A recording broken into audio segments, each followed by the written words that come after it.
Welcome to Rising Parent, your go-to podcast for building stronger connections with your little ones. I'm your host, Tim, and I'm here to help you navigate the beautiful journey of parenthood. Subscribe to our podcast for more expert advice and to help us continue providing valuable content to support you on your parenting journey. In this episode, Edna and I will be diving deep into the heart of positive parent-child relationships. We'll explore the essential building blocks from open communication to shared experiences, and discover how these connections shape your child's development. So, grab your favorite beverage and get ready to strengthen the bond with your child.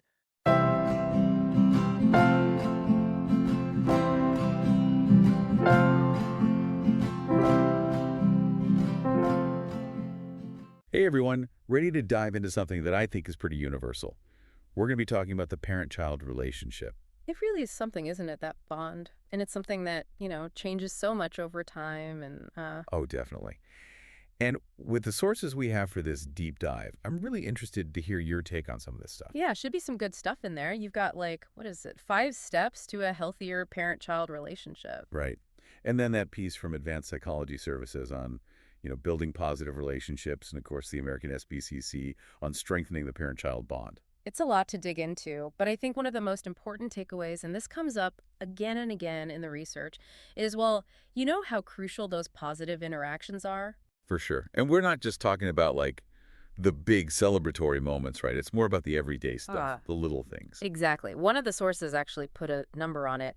Strategies to strengthen the parent-child relationship, I think it was, suggested aiming for a ratio of, get this, 5 positive interactions for every negative one. 5 to 1. Wow.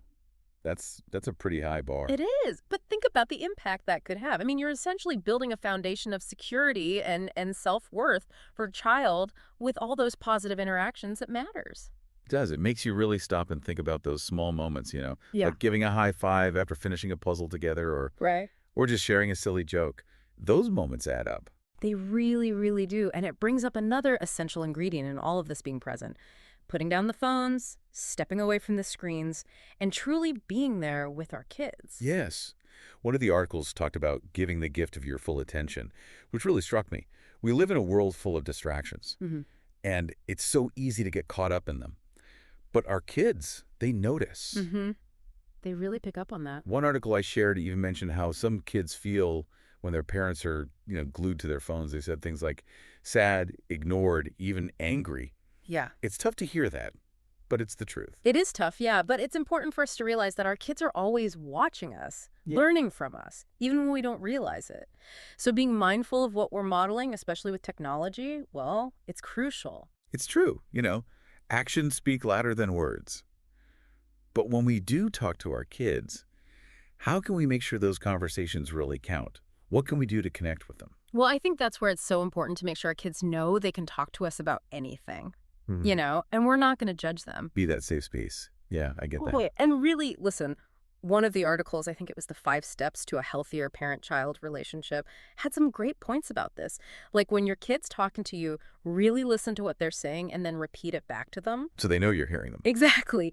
It's really important to validate their feelings too, even if you don't necessarily agree with, maybe how they handled a situation or whatever. That makes sense. Yeah. But what about when they get older?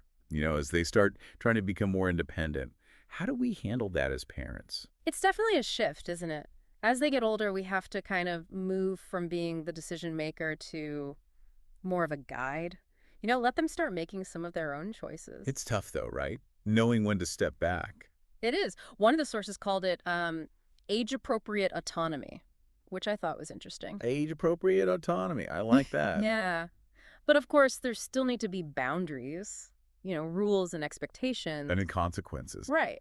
But I think the key is making it clear that it's not about punishment. It's about teaching and helping them learn from their mistakes. Like we're setting them up for success. Exactly. One of the articles used a really interesting analogy, actually. They talked about being like a gardener. We're not trying to control the plant's every move. We're providing the right environment for it to grow. I like that. A lot of good imagery in that. And that support doesn't stop as they get older either, especially when they're teenagers, even though it might seem like they're pushing you away. Oh, yeah. I remember being a teenager. Definitely thought I knew it all. Right.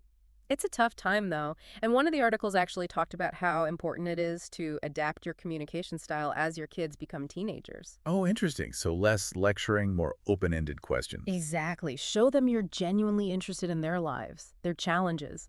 They need to know you're still there for them, Even if they don't always act like it. even if they don't act like it, because they still need that connection, that sense of belonging. I can see that.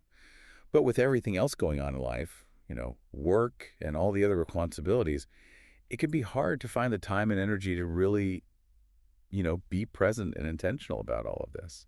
It's true. It's a common concern I hear from parents a lot. But the good news is you don't have to reinvent the wheel. It doesn't have to be this big, elaborate thing. So we're not talking about planning like these big family outings every weekend. No, no, not at all. In fact, one of the articles, I think it was the 5 steps one, talked about how important those small, everyday interactions are. Saying, I love you, giving them a hug, or even just making eye contact when they're talking to you and really listening. Wow. So those little moments we sometimes rush through can really make a difference. They really can. And don't underestimate the power of touch either. Hugs, a pat on the back. One of the articles, I think it was the one on human touch, talked about how physical touch can actually release oxytocin. The feel-good hormone, right? Exactly. It can reduce stress and really help strengthen that bond between you. Okay, I'm sold. More hugs it is. But seriously, it's kind of reassuring to know that even small gestures can have such a big impact. Absolutely. And you know what else? It's okay to not be perfect. We all make mistakes. We're all learning as we go.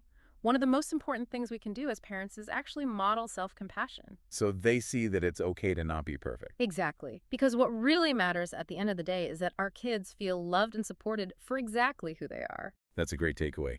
So as we wrap up this deep dive, is there anything else you'd like to leave our listeners with? Well, just that building a strong relationship with your child is a journey. There are going to be ups and downs, but if you show up, you're present, and you remember that those everyday moments really do matter, you'll be well on your way to building a bond that will last a lifetime. Beautifully said. And for our listeners, I'll leave you with this. What's one small but meaningful way you can connect with your child today? Maybe it's sharing a laugh, having a heartfelt conversation, or just putting down your phone and really being present with them. Those small acts of love, they really do speak volumes. Until next time, keep seeking, keep learning, and keep nurturing those incredible bonds that make life so rich.